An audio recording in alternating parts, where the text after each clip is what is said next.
Hello guys, माझं नाव आहे Akash, pharmacologist by profession, explorer by passion आणि स्वागत आहे तुमचं माझ्या यूट्यूब चॅनलमध्ये हू इज आकाश. सर्वांचे मला खूप मनापासून धन्यवाद बोलायचे, आभार मानायचे, तुम्ही जे माझ्या व्हिडिओजला प्रेम करतात आहे त्यासाठी. आणि आता माझे सर्व ब्लॉग एव्हरी संडेला सकाळी 11 वाजताच येणार आहेत. आणि मी लास्ट व्हिडिओ शेअर केला होता फार्मसी का, त्यामध्ये खूप सारे मला प्रश्न विचारण्यात आले होते. दादा, BSc केल्यानंतर कोणता कोर्स करायला पाहिजे, डी फार्मसीनंतर काय करिअर अपॉर्च्युनिटीज आहेत, आणि मी MBA इन फायनान्समध्ये केले तर मी MNC कंपनीमध्ये कसं ॲप्लाय केलं पाहिजे, दादा तुम्ही कोणत्या डिपार्टमेंटमध्ये काम करतात, गर्ल्ससाठी कोणतं डिपार्टमेंट सेफ आहे फार्मा इंडस्ट्रीमध्ये, असे बरेच काही मला क्वेश्चन्स आले होते. तर आजच्या व्हिडिओमध्ये मी तुमच्यासोबत ह्याच क्वेश्चन्सवर डिस्कशन करणार आहे. जेवढी पण माहिती माझ्याकडे आहे मी ती तुमच्यासोबत शेअर करण्याचा नक्की प्रयत्न करणार. चला तर स्टार्ट करूया आपल्या फर्स्ट कमेंटपासून. चला तर मग स्टार्ट करूया फर्स्ट कमेंटपासून. मी ह्यावेळेस प्रेझेंटेशन बनवलं आहे, ते तुम्हाला लेफ्ट हँड साईडला दिसेल. मी जे पण काही बोलणार आहे त्या सारी गोष्टी या प्रेझेंटेशनमध्ये मेन्शन केलेल्या आहेत. चला तर मग स्टार्ट करूया फर्स्ट कमेंटपासून. मी ह्यावेळेस प्रेझेंटेशन बनवलं आहे, ते तुम्हाला लेफ्ट हँड साईडला दिसेल. मी जे पण काही बोलणार आहे त्या सारी गोष्टी या प्रेझेंटेशनमध्ये मेन्शन केलेल्या आहेत. तर फर्स्ट कमेंट आहे, BSc मध्ये ग्रॅज्युएशन झालं आहे, नंतर कोणता कोर्स करायचा, इन्फॉर्मेशन सांगा दादा. हा प्रश्न मी इथं तुम्हाला फ्लॅश सुद्धा करणार आहे. खूप छान प्रश्न आहे. ही कमेंट केली आहे दीपिका मुडे यांनी. हो तर चला तर मग स्टार्ट करूया फर्स्ट कमेंटपासून. मी प्रेझेंटेशन बनवले, तुम्हाला ते राईट हँड साईडला दिसणार. मग फर्स्ट कमेंट आहे, BSc मध्ये ग्रॅज्युएशन झालं आहे तर कोणता कोर्स करायचा, इन्फॉर्मेशन सांगा दादा. हा प्रश्न मी इथं फ्लॅशसुद्धा करणार आहे. खूप छान कमेंट आहे. ही कमेंट केली आहे दीपिका मुडे यांनी. हो, BSc मध्ये ग्रॅज्युएशन केल्यानंतर खूप सारे ऑप्शन्स अवेलेबल होतात, जसे की हायर स्टडीज किंवा आपण त्याला पोस्ट ग्रॅज्युएशन बोलतो, सर्टिफिकेट कोर्सेस असतात, नंतर गव्हर्नमेंट सेक्टरच्या एक्झाम देऊन गव्हर्नमेंट सेक्टरमध्ये जॉब करू शकतात, नंतर इंडस्ट्रियल कोर्सेस पण असतात. तर हायर स्टडीज किंवा पोस्ट ग्रॅज्युएशन असेल तर तुम्हाला त्यामध्ये पण खूप सारे ऑप्शन्स असतात, जसे की मास्टर ऑफ सायन्स झालं, त्याला MSc बोलतो, master of administration MBA, master of computer application त्याला MCA बोलतात. हे सारे ऑप्शन अवेलेबल असतात. त्यात तुम्ही जर मास्टर ऑफ सायन्स बघितलं तर MSc यामध्ये तुम्ही फिजिक्स झालं, केमिस्ट्री झालं, बायोटेक्नॉलॉजी झालं, डेटा सायन्स झालं, एन्व्हायरमेंटल सायन्स झालं, अशा आणि मेनी मोर यामध्ये तुम्ही MSc करू शकतात. त्यातही तुम्हाला करिअर अपॉर्च्युनिटीज आहेत, जसं फार्मा इंडस्ट्रीमध्ये R&D मध्ये जाऊ शकतात. मग तुम्ही DRDO झालं, BARC म्हणजे भाभा ॲटॉमिक रिसर्च सेंटरमध्ये पण तुम्ही जॉब करू शकतात. नंतर CSIR मध्ये लॅब्समध्ये पण जाऊ शकतात, इस्रोमध्ये पण करू शकतात. मग त्यानंतर तुम्हाला टीचिंगमध्ये पण जॉब करता येईल, as a assistant, associate professor, नंतर प्रोफेसर, प्रिन्सिपलसारख्या पोझिशन्समध्ये तुम्ही पुढे जाऊ शकतात. मग नंतर तुम्ही क्लिनिकल रिसर्च असोसिएटेडमध्ये पण जॉब करू शकतात. जर तुम्हाला नंतर फर्दर स्टडीज करायचे असेल, जसं PhD करायची असेल, तुम्ही PhDला पण एनरोल करू शकतात. त्याच्यासाठी तुम्ही जर सपोज एक्झाम दिला, नेट झाली, सेट झाली, गेट झाल्या, तर एक्झाम जर तुम्ही क्वालिफाय केलं तर तुम्हाला स्टायपंडसुद्धा मिळेल. तर हे ऑप्शन झाले MSc नंतर. आता मग MBA नंतर काय करू शकता, तुम्ही जर मास्टर ऑफ ॲडमिनिस्ट्रेशन केलं तर त्यातही तुम्ही जर BSc इन बायोलॉजी झालं, मायक्रोबायोलॉजी झालं, बायोटेक झालं, त्यात केलं असेल तर तुम्हाला MBA in health care management, hospital management, then pharma मॅनेजमेंटमध्ये करू शकतात. त्यातही तुम्हाला जॉब्स अवेलेबल होणार. मग नंतर तुम्ही BSc in IT in computer सायन्समध्ये केलं असेल तर तुम्हाला IT मध्ये तुम्ही MBA करू शकता, म्हणजे इन्फॉर्मेशन टेक्नॉलॉजी मॅनेजमेंटमध्ये बिझनेस ॲनालिस्ट, सिस्टम मॅनेजमेंट झालं, करू शकतात. मग नंतर तुम्ही BSc इन फिजिक्स केलं, केमिस्ट्री केलं, मॅथ्स केलं तर तुम्ही MBA मध्ये फायनान्समध्ये ऑपरेशन्स मॅनेजमेंट झालं, डेटा ॲनालिस्टमध्ये पण तुम्ही करू शकता. मग त्यानंतर PGDM म्हणजे post graduate diploma in management केला तर तुम्ही ॲज अ फार्मामध्ये जाऊ शकता. त्यामध्ये तुम्ही बिझनेस डेव्हलपमेंट मॅनेजर, सेल्समध्ये, मार्केटिंगमध्ये, असं स्पेशालिस्टमध्ये जॉबसुद्धा तुम्हाला मिळू शकतात. आता MSc झालं, MBA झालं, आता MCA म्हणजे मास्टर ऑफ कॉम्प्युटर ॲप्लिकेशन करायचं असेल तर तुम्हाला BSc इन कॉम्प्युटर सायन्स आणि IT मध्ये करणं मॅन्डेटरी आहे. त्यामध्ये पण तुम्हाला खूप सारे जॉब ऑप्शन अवेलेबल असतात, जसं की software developer, system analyst, IT consultant, database administrator, network engineer सारखे ऑप्शन्स अवेलेबल असतात. तर यामध्ये तुम्ही हायर स्टडीज केला किंवा पोस्ट ग्रॅज्युएशन बोलतो आपण, ऑप्शन्स बघितले असतात. त्यानंतर पण तुम्ही सर्टिफिकेशन कोर्सेस करू शकता. त्यामध्ये तुम्हाला अवेलेबल असतो डेटा सायन्स आणि एनालिटिक्स. ते करून तुम्ही as a data analysis, data scientist सारखे पोझिशन्स तुम्हाला अवेलेबल असतात. त्यामध्ये सुद्धा तुम्ही जॉब करू शकता. मग नंतर तुम्ही सपोज डिजिटल मार्केटिंगमध्ये ॲज अ सर्टिफाईड कोर्स केला, तर त्यामध्ये पण तुम्हाला digital marketing executive, SEO specialist, content strategist म्हणून सारख्या अपॉर्च्युनिटीज भेटतात. मग नंतर थर्ड ऑप्शन आहे आर्टिफिशियल इंटेलिजन्स अँड मशीन लर्निंगमध्ये जर तुम्ही सर्टिफाईड कोर्स केला, तर तुम्हाला ॲज अ एआय इंजिनिअर झालं, नंतर मशीन लर्निंग झालं, एन-एल-पी सायंटिस्ट झालं, अशा सारखे पोझिशन्स तुम्हाला अवेलेबल होतात. आता आपण हायर स्टडीज बघितला, त्यानंतर सर्टिफाईड कोर्सेस पण बघितले. त्यानंतर अजून पण ऑप्शन्स असतात, जसं झालं की गव्हर्नमेंट सेक्टरमध्ये पण तुम्ही जॉब करू शकता. जर तुम्हाला गव्हर्नमेंटच्या एक्झामचे प्रिपरेशन केले असणार, त्यानंतर तुम्हाला गव्हर्नमेंट सेक्टरला जर जायचंच असणार, तर तुम्हाला गव्हर्नमेंट सेक्टरचं प्रिपरेशन करावं लागेल. त्यामध्ये यू-पी-एस-सी सिव्हिल सर्व्हिसेस एक्झाम झालं, त्याची एक्झाम देऊन तुम्ही आय-पी-एस, आय-ए-एस, आय-एफ-एसमध्ये प्रवेश मिळवू शकता.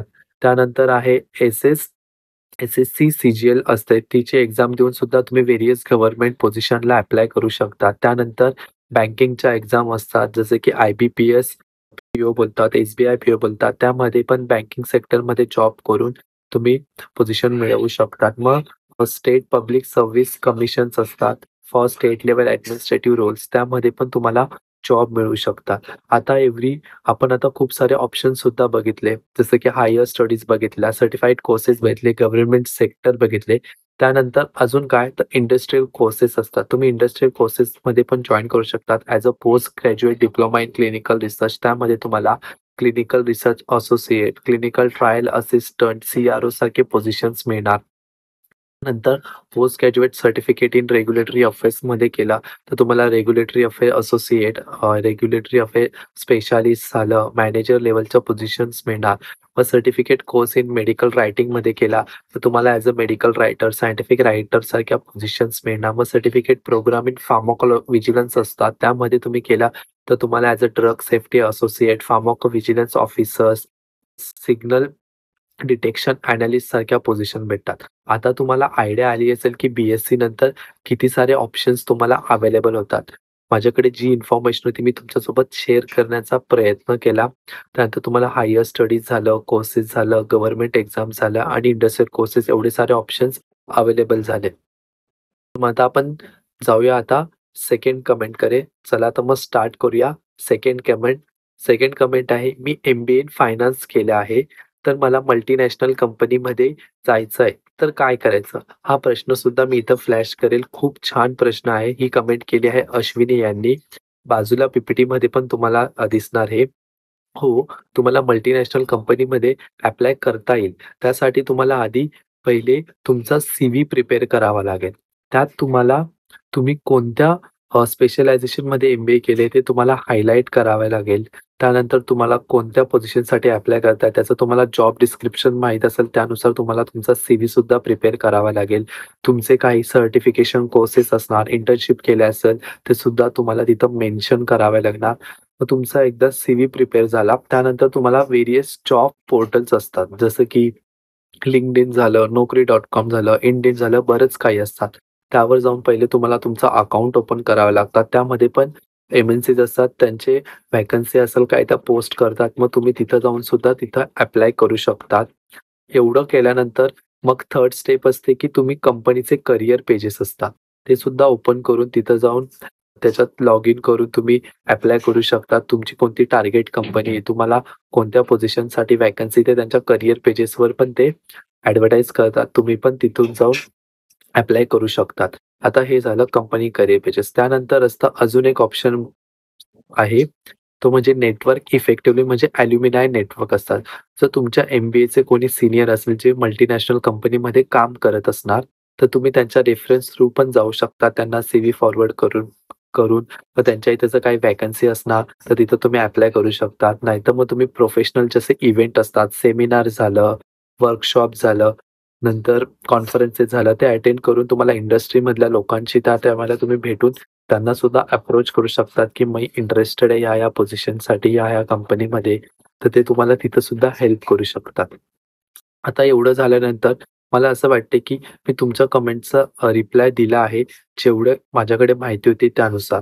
तर चला तर मग आता आपण स्टार्ट करूया 3rd कमेंटवर. तर तिसरी कमेंट आहे, डी-फार्मा नंतर काय अपॉर्च्युनिटी असतात? हा प्रश्न मी इथं सुद्धा फ्लॅश करणार आहे. खूप छान प्रश्न आहे. ही कमेंट केली आहे अगस्त्या पाटील यांनी. हो, खूप करियर अपॉर्च्युनिटी असतात आणि बाजूला पी-पी-टीमध्ये पण तुम्हाला दिसत असणार. तर करियर अपॉर्च्युनिटीमध्ये बघायला गेलं तर कम्युनिटी फार्मासिस्ट म्हणून काम करू शकतात. ॲज अ तुम्ही रिटेल फार्मसीजमध्ये काम करू शकतात. नंतर मग तुम्ही हॉस्पिटल फार्मसीमध्ये काम करून तिथं पण तुम्ही ॲज अ मेडिकेशन डिस्पेन्स झालं, मॅनेज केलं, हॉस्पिटलच्या सेटिंग्समध्ये मॅनेजिंग करताना पण तुम्ही हेल्प करू शकतात. मग नंतर फार्मास्युटिकल सेल्स रिप्रेझेंटेटिव्ह झालं म्हणजे ॲज अ एम-आर बनून पण तुम्ही मेडिकेशनला प्रमोट करू शकतात, सेल करू शकतात टू दी डॉक्टरला. मग लास्ट ऑप्शन असतं ॲज अ एंटरप्रेन्योर बनून तुम्ही स्वतःचं फार्मसी किंवा फार्मास्युटिकल डिस्ट्रिब्युशन बिझनेस पण ओपन करू शकतात. या व्यतिरिक्त पण तुम्हाला जर एज्युकेशन करण्यात इंटरेस्ट असणार, तर तुम्ही मग हायर स्टडीजला जाऊ शकता. जसं की बी-फार्मसीला. त्यात तुम्हाला डायरेक्ट सेकंड इयरला ॲडमिशन भेटणार. आफ्टर डी-फार्मसी म्हणजे तुम्हाला फक्त 3च इयरमध्येच तुमची डिग्री कंप्लीट होऊ शकते. त्यानंतर पण तुम्हाला खूप साऱ्या करियर अपॉर्च्युनिटीज असतात बी-फार्म नंतर पण. तर मला असं वाटतं आता तुम्हाला समजलं असणार की किती साऱ्या अपॉर्च्युनिटीज असणार आफ्टर डी-फार्मसी. तर चला तर मग आपण स्टार्ट करूया 4th कमेंटवर. 4th कमेंट आहे, "दादा बायोटेक्नॉलॉजीला स्कोप आहे का? आणि कोणते जॉब्स आहेत?" हो, आहे. ही कमेंट केली आहे साक्षी पवाडे यांनी. ही कमेंट मी इथं फ्लॅश करणार आहे. हो, बायोटेकला स्कोप आहे. त्याआधी मी सर्वांसाठी एक थोडीशी इन्फॉर्मेशन शेअर करतो आणि तुम्हाला इथं स्लाईडमध्ये पण ते सर्व दिसणार. There are 3 types of companies असतात. जर बघायला गेलं तर बायोटेक्नॉलॉजी, फार्मास्युटिकल आणि बायो फार्मास्युटिकल कंपनी असतात. तर यामध्ये बघितलं तर बायोटेक्नॉलॉजी कंपनीमध्ये त्यांचे प्रॉडक्ट्स ते बनवले जातात एक्स्ट्रॅक्शन किंवा manipulation of the living organism जसं की प्लांट झालं, ॲनिमल झालं, एक्सेट्रा, एक्सेट्रा. त्यामध्ये कंपन्याज आहे Panacea Biotech, Biocon, Serum Institute of India आणि मेनी मोर कंपन्या आहेत ज्या बायोटेक्नॉलॉजी सारखं काम करतात. मग दुसरं आहे फार्मास्युटिकल कंपन्या. या कंपन्या त्यांचे मेडिसिन बनवतात एखादं केमिकल वापरून किंवा सिंथेटिक प्रोसेसनी ते त्यांचं मेडिसिन्स बनवले जातात. त्यामध्ये कंपनी झाली सिप्ला झालं, लुपिन झालं, सन फार्मा झालं, मेनी मोर असतात. मग नंतर आहे बायो फार्मास्युटिकल कंपनीज. हे त्यांचे प्रॉडक्ट्स बनवतात. केमिकल झालं, एक्स्ट्रॅक्शन प्रोसेस झालं, from the living organism, then synthetic process झालं. हे सर्वांचं दोघांचं कॉम्बिनेशन बघायला गेलं तर फार्मास्युटिकल आणि बायोटेक्नॉलॉजी दोघांचं कॉम्बिनेशन बनून एक कंपनी असते. त्याला बोलतात बायो फार्मास्युटिकल कंपनीज. यामध्ये पण बऱ्याच कंपन्या आहेत जसं जी झालं, AstraZeneca झालं, Pfizer झालं, अशा मेनी मोर कंपन्याज असतात. आता तुम्हाला समजलं असणार, की कोणकोणत्या कंपन्या असतात, त्यांचे रोल काय असतात, बरोबर? तर त्यामध्ये पण तुम्हाला खूप सारे करियर अपॉर्च्युनिटीज असतात. जसं बायोटेकमध्ये तुम्ही ॲज अ रिसर्च सायंटिस्ट झालं, बायो इन्फॉर्मॅटिक एनालिस्ट झालं, ॲज अ तो बायो इन्फॉर्मॅटिक्समध्ये पण आता एम-फार्म होतं. तर तुम्ही एम-फार्म पण बायो इन्फॉर्मॅटिक्समध्ये करून पुढे तुम्हाला करियर अपॉर्च्युनिटीज भेटणार. जेनेटिक इंजिनिअर आहे, नंतर क्लिनिकल रिसर्च असोसिएट पण तुम्ही जॉब करू शकता इन बायोटेक कंपन्याजमध्ये. देन फार्मामध्ये तुम्ही as a formulation scientist, quality control analyst, regulatory affair specialist, sales and मार्केटिंगमध्ये करू शकतात. माझ्याकडे एवढीच इन्फॉर्मेशन होती, ती मी तुमच्यासोबत शेअर केली. रिलेटेड टू बायोटेक्नॉलॉजी मध्ये काय स्कोप आहे, काय करियर अपॉर्च्युनिटीज आहे. चला तर मग आता स्टार्ट करूया. 5th कमेंट आहे. दादा तू कोणत्या डिपार्टमेंटमध्ये आहे आणि गर्ल्ससाठी कोणतं डिपार्टमेंट बेस्ट आहे? हा प्रश्न मी इथं फ्लॅश सुद्धा करणार आहे आणि ही कमेंट केली आहे शिवानी डोलसे यांनी.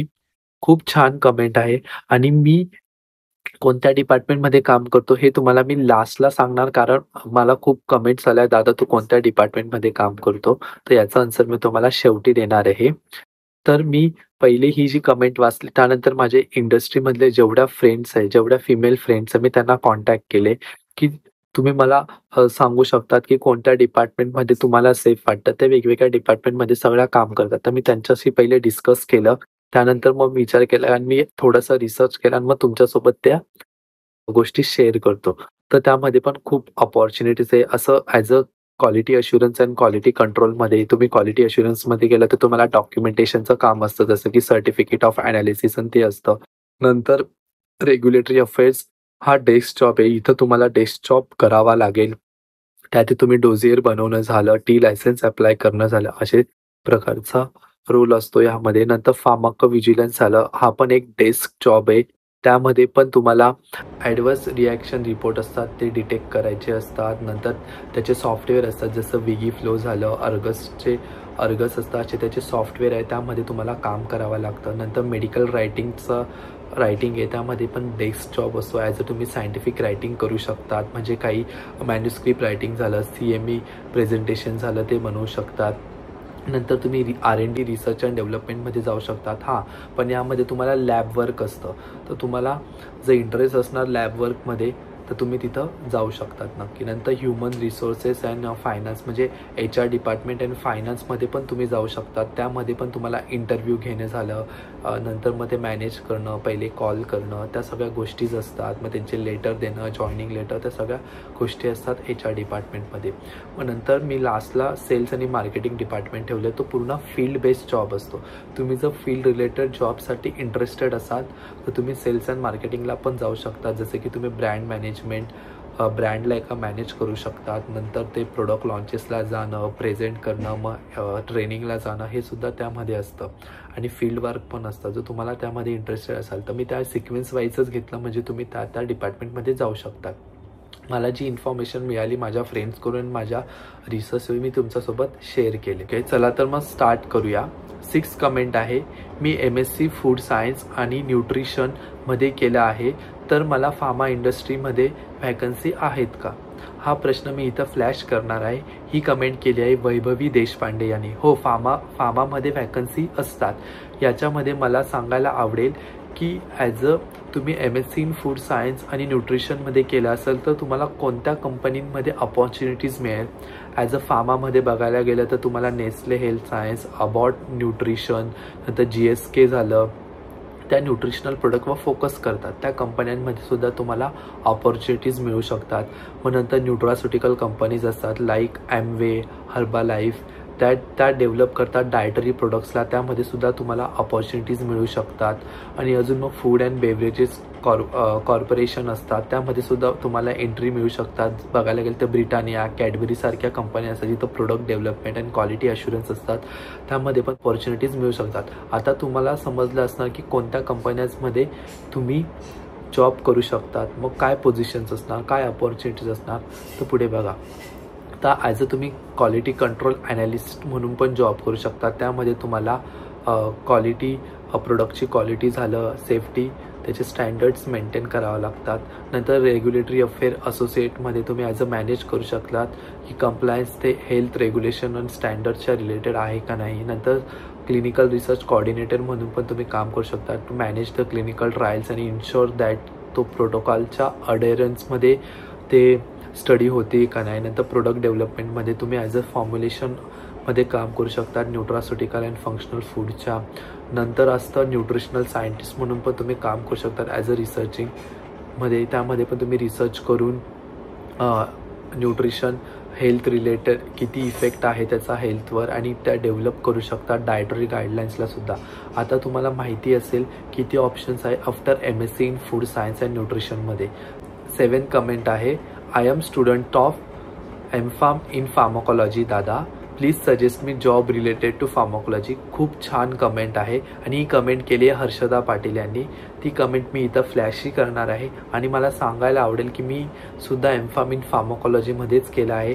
त्यात तुम्हाला खूप सारे जॉब अवेलेबल आहे, जसं की मेडिकल अफेअर डिपार्टमेंट. ह्या डिपार्टमेंटमध्ये तुम्हाला CME प्रेझेंटेशन झालं, manuscript writing, ad board, KOL engagement झालं, प्रोडक्ट लॉन्चेस झालं, नंतर ट्रेनिंग झालं, यासारख्या ठिकाणी तुम्ही जाऊ शकतात. त्यामध्ये पण तुम्हाला एक्झिक्युटिव्ह झालं, असिस्टंट मॅनेजर, मेडिकल ॲडवायझर सारख्या पोझिशन्स असतात.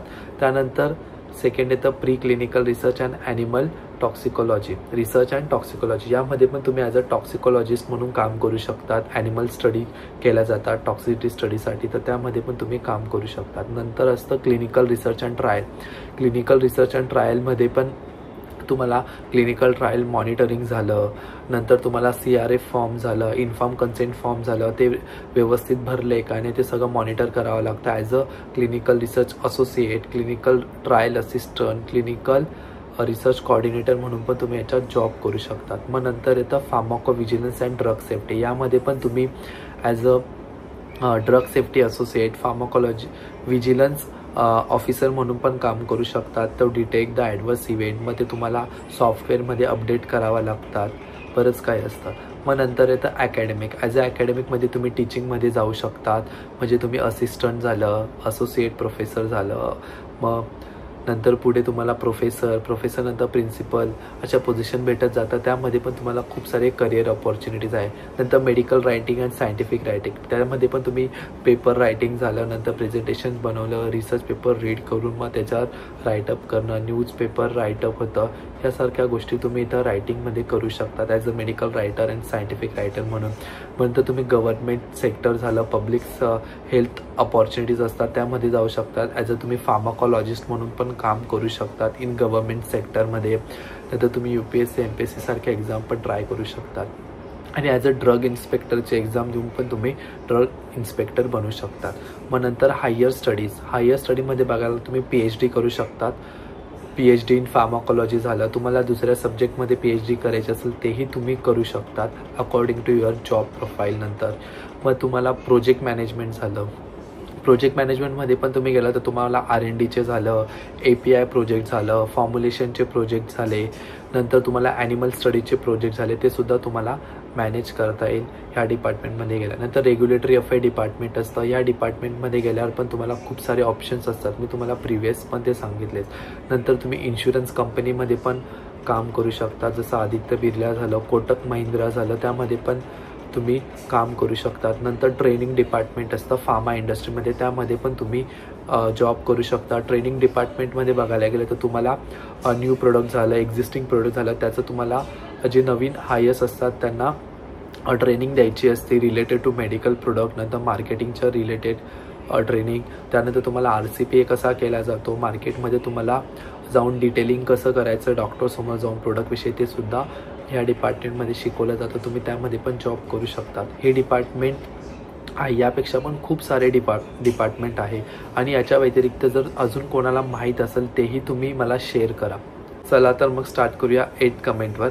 8th कमेंट आहे, तुम्ही कोणत्या डिपार्टमेंटमध्ये काम करतात? मी मेडिकल अफेअर डिपार्टमेंटमध्ये काम करतो. 9th कमेंट आहे, तुम्ही कोणत्या कॉलेजला होते?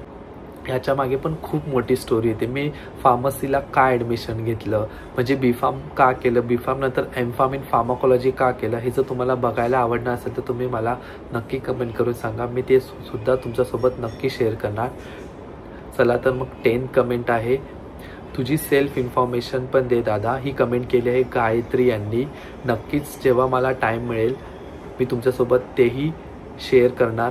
11th कमेंट आहे, GPAT प्रिपरेशन रिलेटेड व्हिडिओ पण कर दादा. रेफरन्स बुक कोणत्या त्या सजेस्ट कर. प्रिपरेशन टिप्स, MCQ सॉल्विंग आणि शेड्यूल प्लॅनिंग. ही कमेंट केली आहे सुचिता केलुस्कर यांनी. मला जसा टाईम मिळेल तेव्हा मी नक्की शेअर करणार तुमच्यासोबत हे सुद्धा. तुम्ही एवढ्या कमेंट्स केल्या, जसं की इन्फॉर्मेशन खूप छान होते, नाईस व्लॉग, त्यासाठी सर्वांचे खूप मनापासून आभार, थँक्यू. आणि माझ्याकडे जेवढी इन्फॉर्मेशन होती मी ती तुमच्यासोबत शेअर करण्याचा प्रयत्न केला. याच्या व्यतिरिक्त जर अजून कोणाकडे दुसरी इन्फॉर्मेशन असेल तर तुम्ही ती नक्की कमेंट करून सांगा, जेणेकरून याचा फायदा इतरांनासुद्धा होईल. आणि तुम्हाला ही व्हिडिओ कशी वाटली तेही मला कमेंट करून नक्की सांगा. तोपर्यंत तुम्ही लाईक करा, कमेंट करा, शेअर करा, सबस्क्राईब करा आणि बेल आयकॉनवर क्लिक करायला तर अजिबातच विसरू नका. होईज आकाश यूट्यूब चॅनलला. बाय.